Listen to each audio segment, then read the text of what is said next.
হাজারো লাখো যুবক, কিশোর, নারী, পুরুষ 30 বছরেও 40 বছরেও নাফরমান তো এটা বুঝেও না, যেটা সেটা ভাবেও না। আজকে 30 বছর টানা প্রতিদিন এক তালে সুদ খায়। এই হারাম করে তো জানেই না এটা। 30 বছর ধরে প্রতিদিন ব্যবসা করে, প্রতিদিন ওজনে কম, প্রত্যেকদিন মিশা কথা বলে।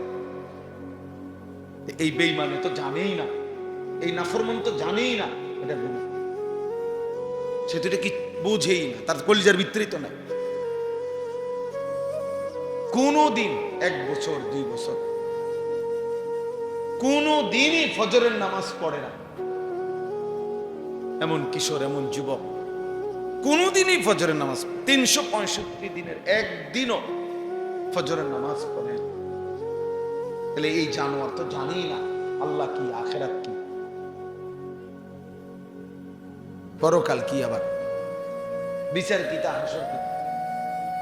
তার হিসাব হলো জিন্দিগি মানে চুলের পেখম, জিন্দিগি মানে একটা সিগা প্যান্ট, জীবন মানে একটা মোবাইল, জীবন মানে একটা মোটরসাইকেল, জীবন মানে কিছু বন্ধুদের আড্ডা, জীবন মানে একটা মাইয়ার লগে কথা বলা, জীবন মানে একটা মেয়ের পিছনে কুত্তার মতো হাঁটা, কোন নারীর জন্য কুকুরের মতো জীবন দিয়ে দেওয়া, যৌবন শেষ করে দেওয়া, চরিত্র নষ্ট করে দেওয়া, খালাস।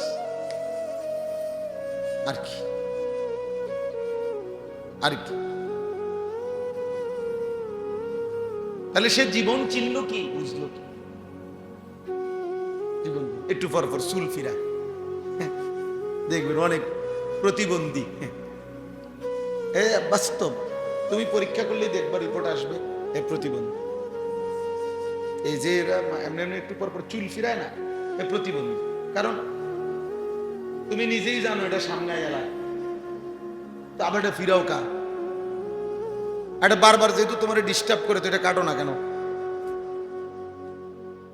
একটা যুক্তি তো থাকবে যে আমি একটা জিনিস আমার বারবার প্যারেশান, বিরক্ত লাগতেছে, আমি এটা সরামু না। তাহলে সে নিজেই আসে, নিজেই ফিরা, নিজেই ফিরা, সারাদিন তার একটা হাত চুল ঠিক করে নিয়ে ব্যস্ত। এটা অসুস্থ না? এটা প্রতিবন্ধী না? তার সিরা মানসিক সমস্যা তার। পৃথিবীর কেউ বেটা, কম করে বলি বেটা, গোটা পৃথিবীর কেউ কোনোদিন, কোনো বেঈমানে কোনোদিন বলে নাই যে পুরুষের মাথার চুলের মধ্যে সৌন্দর্যের কিছু আছে আলাদা, বা এটা নিয়ে আলাদা সৌন্দর্যের কোনো পেরেশানি এটা পৃথিবীতে নাই। কোনো পাগলও বলে নাই, কোনো বেঈমানে বলে না। কম করে কিছু বেঈমানে হয়তো ভুল বুঝাইছে। চুলের উপরে যদি কোনো যত্ন, সৌন্দর্যের কিছু হয়, তা নারীর, নারীর সৌন্দর্য চুলের মধ্যে। পুরুষ চুল নিয়ে ব্যস্ত থাকবে, এটা এক ধরনের মেয়েলি স্বভাব ছাড়া, বেডিত্বের স্বভাব ছাড়া আর কিচ্ছু হতে পারে। এটা এক ধরনের কাপুরুষ, যে লজ্জিত পুরুষ হওয়া নেই, যে শরম পাইতেছে যে আমি যে বেডই, এই জন্য আমি একটু লজ্জিত, অনুতপ্ত। আমি যদি মেয়ে হতাম আর মেয়েদের মতো সারাক্ষণ চুল নিয়ে ব্যস্ত থাকতাম, কত না ভালো হতো। নাই তো বলে কি কারণ থাকতে পারে এটা? একটা ছেলেকে কেন, পুরুষকে কেন চুল নিয়ে এত ব্যস্ত বানাই দিল? আফসোসের ব্যাপার, আশ্চর্যের ব্যাপার পৃথিবী। এই জন্য বললাম আলাইকুম আনফুসাকুম। ইসলাহি মজলিসের মূল ফিকিরে নিজের সংশোধন, জিন্দেগির সংশোধন, জীবনকে সুন্দর করা, এটা খুব ভালো, খুব ভালো উদ্যোগ। এক মানুষের সবচেয়ে বড় কল্যাণ, মনে রাখবেন, মানব কল্যাণ 2 ধরনের হয়। এক হলো সেবামূলক কিছু কাজ করা। কারো বাড়িতে টিউবওয়েল বসাই দিছেন, কারো টিনের চাল দিয়া দিছেন, কারো ঘর ভাঙা দিছেন, হ্যাঁ, মেয়েটার বিধবা, মেয়ে বিবাহের ব্যবস্থা করে দিছেন, মাশাআল্লাহ ভালো কাজ এগুলো। বন্যা, ঘর, ঝড়, ঘূর্ণিঝড়, জলোচ্ছ্বাসে সহযোগিতা করছেন, উত্তম কাজ, মানব সেবা। কিন্তু আরেকটা মানব সেবা হলো, মানব কল্যাণ হলো ওই মানুষটাকে আল্লাহমুখী করে দেওয়া, আখিরাতমুখী করে দেওয়া, ওই মানুষটার জিন্দেগি চেঞ্জ করে, ইউটার্ন করে তাকে আল্লাহ রসুল আখিরাত পরকালের দিকে ফিরাইয়া দেওয়া। আল্লাহর কসম, কোরআন বলে এটা হচ্ছে মানবতার সবচেয়ে বড় কল্যাণ। মানুষের সবচেয়ে বড় কল্যাণ হলো তাকে তার রব চিনায় দেওয়া, তাকে তার গন্তব্য চিনায় দেওয়া, তাকে তার মালিক চিনায় দেওয়া, তাকে আল্লাহর সাথে জুড়ে দেওয়া, তাকে নামাজের সাথে বেঁধে দেওয়া, তার ঈমানের দৌলত দান করা। এজন্য আল্লাহর নবী সাল্লাল্লাহু আলাইহি ওয়াসাল্লাম বলেন, ওয়া ইন্নী আখিযুন বিহুজাতিকুম, আমি চেয়েছি, নবীজি বলেন আমি চেয়েছি কোমরে জড়াইয়া ধইরা হলেও আমার এক এক উম্মতকে জাহান্নাম থেকে বাঁচাও। কোমরে জড়াইয়া ধরে হলো, অর্থাৎ হাত ধরলে মানুষ অনেক সময় ছুটে যায়, কাঁধে হাত দিলে মানুষ অনেক সময় ছাইরা লায়, কিন্তু কোমরে যদি কাউরে আঞ্জা করে শক্ত করে ধরে, এই বাঁধন ছুটাইতে কষ্ট। যেন নবীজি বলেন আমি চেয়েছি আমার এক এক উম্মতকে কোমরে জড়িয়ে ধরে হলেও জাহান্নামের আগুন থেকে বাঁচাও। এই ফিকির, এইটা হলো বড় ফিকির। প্রতিটা মানুষকে নেক কাজের আদেশ করা, গুনাহের কাজ থেকে ফিরিয়ে রাখার চেষ্টা করা, বাপ, এটা মানবতার বড় কল্যাণ, এটা বড় কল্যাণ। তারে আমি 3 বেলা খাওয়াইলাম, অথচ সে আল্লাহকে সিজদা দেয় না, এটা বড় কল্যাণ। হ্যাঁ, এটাও কল্যাণ, তার ভালো, তার খাওয়াই আমি। কিন্তু মানবতার, মানুষের সবচেয়ে বড় কল্যাণ হলো মানুষকে তার মালিকের সাথে জুড়ে দাও, জুড়ে দাও। এজন্য কিতাবে আছে, নবী সাল্লাল্লাহু আলাইহি ওয়াসাল্লাম বলেন, লাল্লাহু আশাদ্দু ফারাহান বিতাওবাতি আবদিহি, আল্লাহ তাআলা সবচেয়ে বেশি খুশি হয় বান্দা যখন তওবা করে গুনাহ ছেড়ে দিয়ে আল্লাহর কাছে ফিরে আসে। আর হাদিসে আছে, নবীজি বলেন, কোন বান্দা যখন গুনাহ ছেড়ে দেয়, নাফরমানি ছেড়ে দেয়, তওবা করে আল্লাহর কাছে ফিরে আসে, সেজদা দেয়, গোলামি করে, আল্লাহর নাফরমানি ত্যাগ করে, খোদার কসম নবী বলে, আল্লাহ তখন ফেরেশতাদেরকে বলে, আমার আসমান সাজিয়ে দাও, জান্নাত সাজিয়ে। তো ফেরেশতারা আসমান সাজায়, জান্নাত সাজায়, আর বলে, আল্লাহ আসমান কেন সাজাইলেন, জান্নাত কেন সাজাইলেন? তো আল্লাহ তাআলা বলে, আসলাহাল আবদু মাওলাহু। আল্লাহ তখন বলে, শুনো ফেরেশতারা, আজকে এক গোলাম যে তার মনিব থেকে বহুদিন যাবৎ ভাইগা গেছিল, পলায়ন করছিল, আজকে সেই ভেগে যাওয়া পলায়ন কৃত গোলাম তার মনিবের সাথে সম্পর্ক ঠিক করে নিছে। আমার এক গোলাম বহুদিন আমারে সেজদা দেয় নাই, আমার হুকুম মানে নাই, আমার নাফরমানির উপরে ডুবা ছিল, ভয় আমার থেকে দূরে সরে গেছিল, আজকে আমার সেই গোলাম, আমার সেই বান্দা, আমার থেকে যে ভেগে গেছিল, আমার ভেগে যাওয়া বান্দা, আমি মালিকের সাথে তওবা করে সম্পর্ক ঠিক করে নিছি। আমি এই খুশিতে আসমান সাজিয়ে দিলাম, জান্নাত সাজিয়ে। তাইলে আল্লাহ তাআলা সবচেয়ে বেশি খুশি হয় বান্দা যখন আল্লাহর দিকে ফিরে আসে। এজন্য হাদিসে আছে, আল্লাহর নবী সাল্লাল্লাহু আলাইহি ওয়াসাল্লাম বলেন, আকরাবু মা ইয়াকুনুল আবদু মির রাব্বিহি ওয়া হুয়া সাজিদ। নবীজি বলেন সাল্লাল্লাহু আলাইহি ওয়াসাল্লাম, বান্দা আল্লাহ তাআলার সবচেয়ে আকরাব, ঘনিষ্ঠ হয়, আল্লাহর সবচেয়ে ঘনিষ্ঠ হয় বান্দা কখন? নবীজি বলেন, ওয়া হুয়া সাজিদ, বান্দা আল্লাহকে সিজদা করে। কখন? ওয়া হুয়া সাজিদ, যখন সে সেজদা, আমার শায়েখ আল্লামা মুফতি মুশতাকুর নবী সাহেব বলে, আল্লাহ যখন বান্দা যখন আল্লাহকে সেজদা করে তো আল্লাহ মহব্বতে ওই বান্দার মাথায় পিঠে হাত বুলায় দেয়, আদর করে দেয়, আদর করে দেয়। আল্লাহ যেন বলে, বান্দা আমার সেজদা দিলা, যাও বান্দা, খুশি হলাম, খুশি হলাম।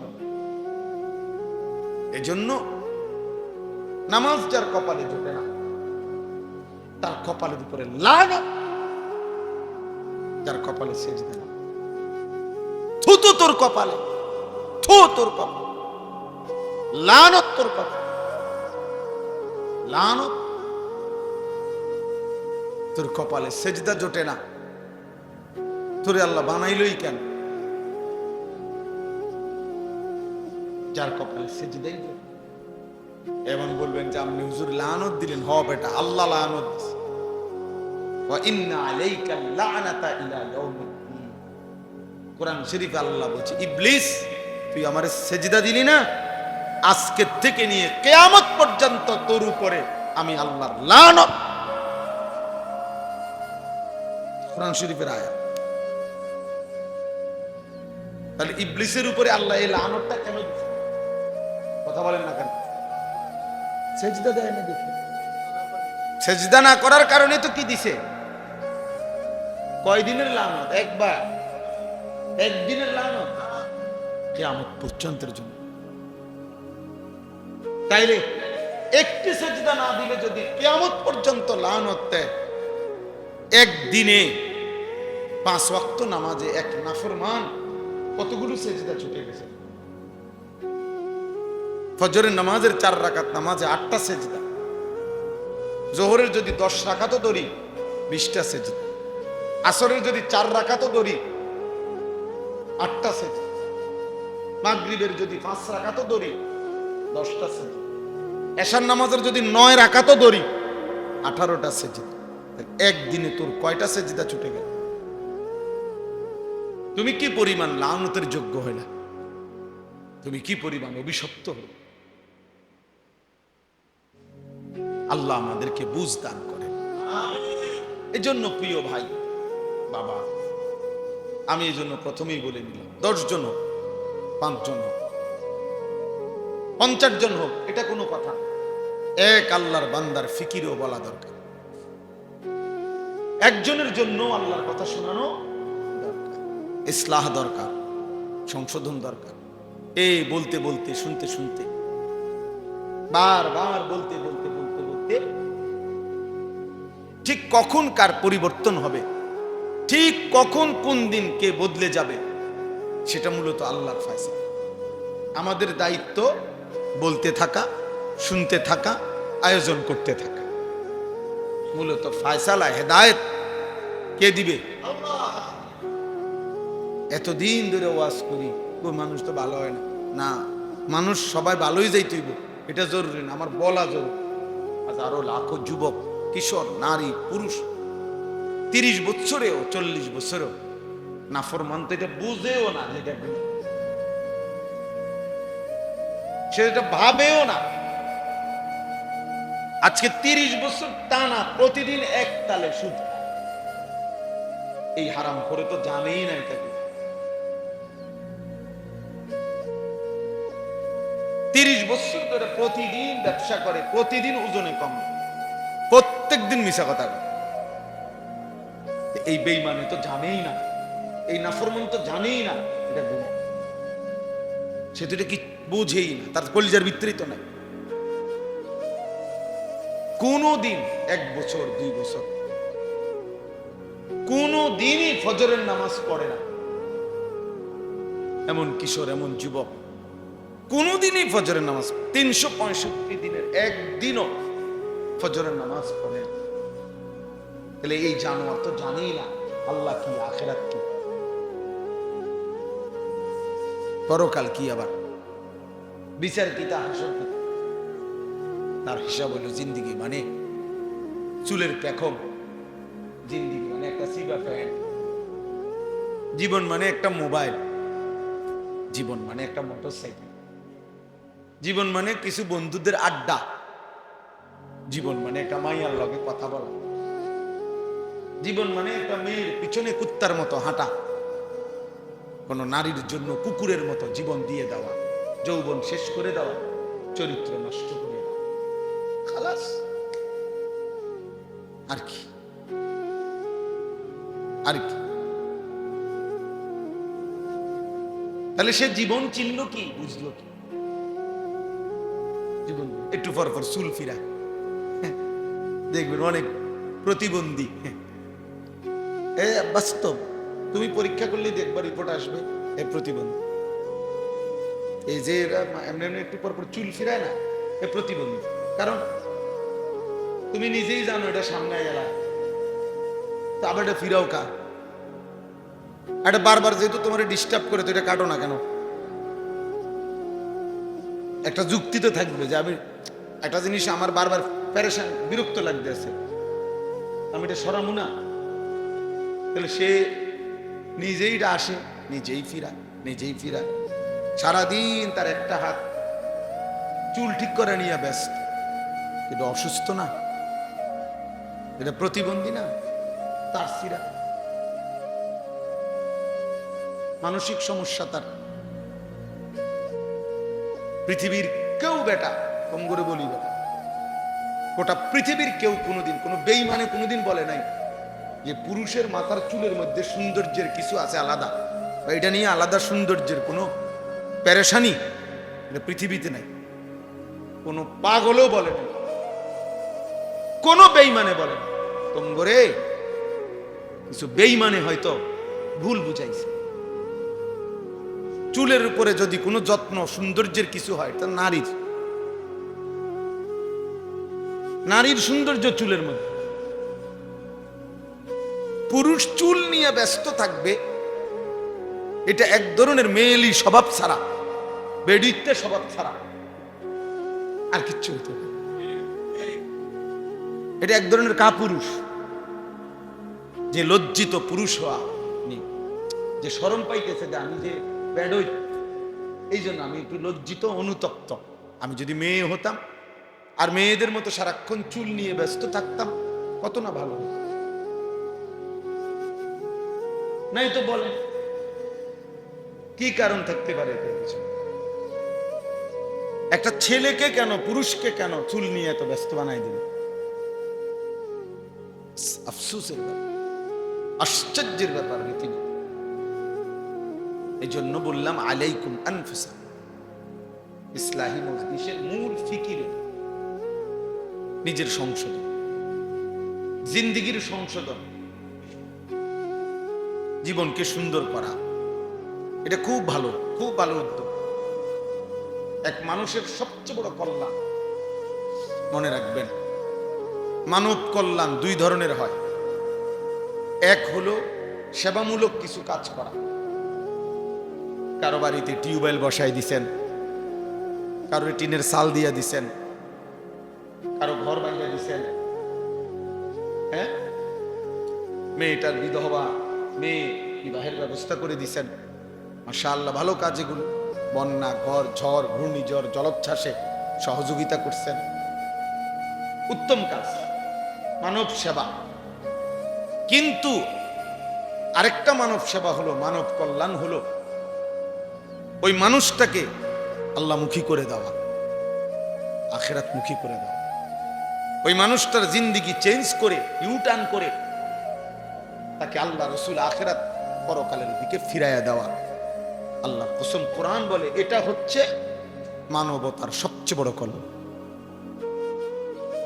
মানুষের সবচেয়ে বড় কল্যাণ হলো তাকে তার রব চিনায় দেওয়া, তাকে তার গন্তব্য চিনায় দেওয়া, তাকে তার মালিক চিনায় দেওয়া,